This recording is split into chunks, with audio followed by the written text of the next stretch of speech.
Salve, salve, salve, galera! Quanto tempo que eu não venho aqui gravar vídeos. Estou de volta na época de Copa do Mundo, é tempo de Copa do Mundo para o Brasil. Tô aqui para pelo menos 2026 mostrar como está o meu Vasco da Gama, que já teve saídas importantes, troca de treinadores e tudo mais. Bom, o Vasco no passado encerrou o ano na final da Copa do Brasil. Infelizmente, foi derrotado pelo Corinthians. Mas depois disso, muitas coisas mudaram. Ryan foi vendido para o Bournemouth. Inclusive, foi convocado pelo Brasil para jogar a Copa do Mundo. Verratti foi para o Cerro Porteño. Para o Cerro Porteño, perdão. Coutinho saiu do Vasco. O Fernando Diniz foi demitido e Renato Gaúcho assumiu o time, que no começo deu muito certo, mas agora deu uma diminuída, no menos, né? Bom, primeiro o Vasco começou lá no Campeonato Carioca. O Vasco fez uma boa campanha, perdeu poucos jogos, chegou até a semifinal, onde infelizmente perdeu para o Fluminense por 3-2 no agregado, se não me engano, alguma coisa assim. Se não, alguém me corrige nos comentários, por favor. Mas eu acho que foi mais ou menos isso. Eu só lembro que perdeu pro Fluminense, que perdeu por... Ainda teve uma cobrança de pênalti errado do Vasco. Infelizmente acabou perdendo. E a final foi Fluminense e Flamengo. O Flamengo saiu campeão nos pênaltis do Fluminense.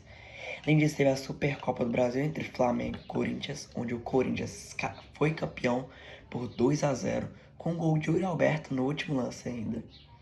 Teve a Recopa entre Flamengo e Lanús, onde o Flamengo também perdeu para o Lanús, se não me engano, de 4-2 no agregado. Foi alguma coisa assim. E agora estamos tendo o Vasco no Brasileirão. O Vasco começou muito mal com o Fernando Diniz. Começou só na zona de rebaixamento, eram 4 jogos, um empate, 3 derrotas. Até que Renato Gaúcho chegou. Ele chegou, o Vasco teve 5 jogos seguidos, 4 vitórias e 1 empate. Uma sequência absurda, onde o Vasco estava sonhando já entrar no G6, G8. Mas aí as coisas foram diminuindo. E o Vasco atualmente, nessa pausa para a Copa do Mundo, o Vasco se vê em 17º colocado na zona de rebaixamento, infelizmente. Tentar melhorar aí Renato Gaúcho, contratações, táticas e tudo mais, né? Na Copa Sul-Americana, que o Vasco conseguiu se classificar no passado, o Vasco conseguiu terminar em 2º colocado no grupo. Infelizmente, só não ficou em primeiro por conta do Olímpia, que acabou ficando em primeiro. O Vasco irá enfrentar o Independente Medellín nos playoffs, que é o que ficou em 2º, enfrenta um time que ficou em 3º da Libertadores. E se vencer, enfrentará nas oitavas o próprio Olímpia, que já jogou contra na fase de grupos. É isso. E na Copa do Brasil, o Vasco começou, né? Esse ano é diferente. Os times começam a partir da 5ª fase. O Vasco começou enfrentando o Paysandu, meu Paysandu do Pará. Felizmente e infelizmente ganhou. Ganhou lá em Belém por 2-0 com 2 gols de Spinelli. Empatou em São Januário em 2-2, ou seja, venceu no agregado por 4-2. As maiores surpresas da Copa do Brasil foi o Flamengo, eliminado por Vitória. O São Paulo também foi eliminado. Esqueci agora qual foi o time.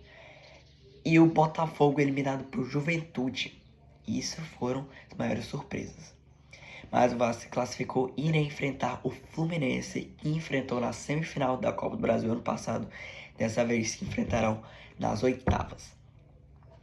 Pois essa é a situação do Vasco da Gama atualmente. Saídas importantes, classificações boas, chegadas importantes também.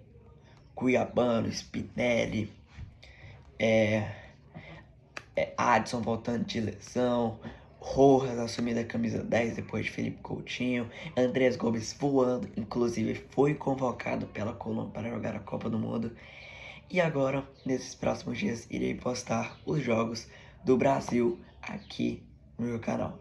Muita sorte para nossa seleção, que seja campeã e rumo ao Hexa. Vamos, Brasil!